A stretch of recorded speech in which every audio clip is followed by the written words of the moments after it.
For more on that story, let's speak to Emma Shortis, Director of the International and Security Affairs Program at the Australia Institute. Emma, thank you for making the time to speak with us. Let's start off with what prompted the U.S. to launch this review of AUKUS. Is there any significance to the timing of this?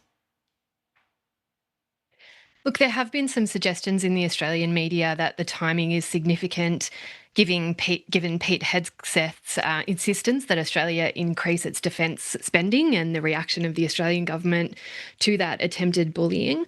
But I think it was always possible that the AUKUS deal would be put to a review by the Trump administration, given that it involved potentially handing over some of the crown jewels of the United States Navy to Australia. I think there was always going to be hesitation over that.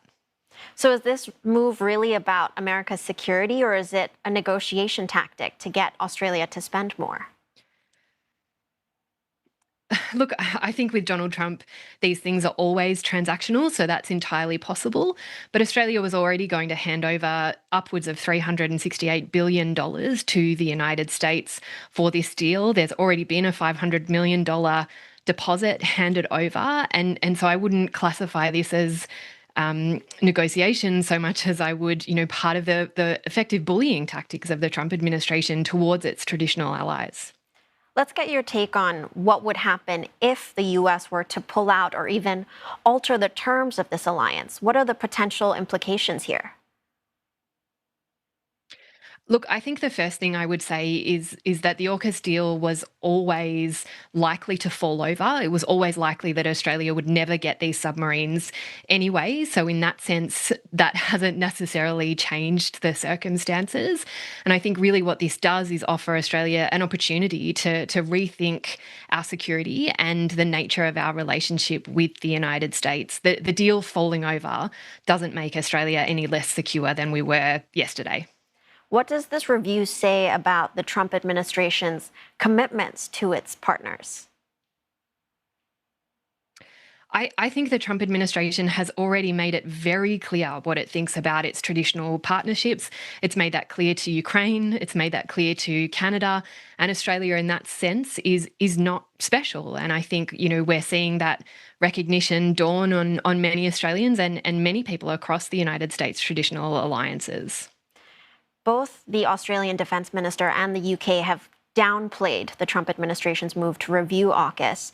But looking at the alliance, why is it important for regional security? Who benefits the most from it?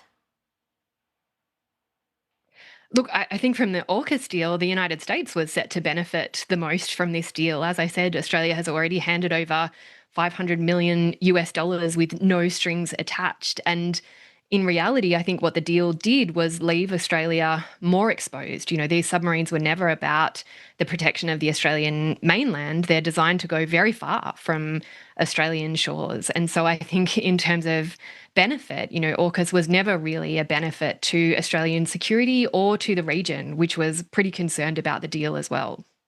The U.S. says it is still committed to the Indo-Pacific, but at the same time, it's very focused on its America First agenda. Do you think this is contradictory?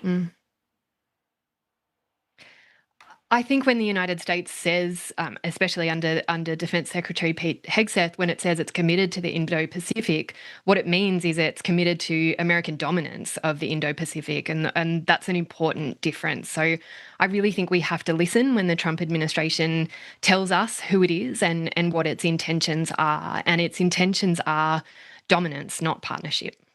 So if Australia were then to look for other allies in the region, if it is pivoting away from the U.S., who would it look towards? I think Australia has a long history of looking for an outside protector, of thinking that we need some other great power to, come and save us in an emergency. But that's just not true. Australia is, by some measures, the 12th biggest economy in the world. We have considerable power and agency and strong regional partnerships, that we can pay a lot more attention to and deepen our diplomacy with. And so I don't think it's necessarily true that Australia needs a great protector. We're perfectly capable of making independent decisions and building regional security at the same time. Thank you, Emma, for sharing your insights with us. We were speaking to Emma Shortis, Director of the International and Security Affairs Program at the Australia Institute.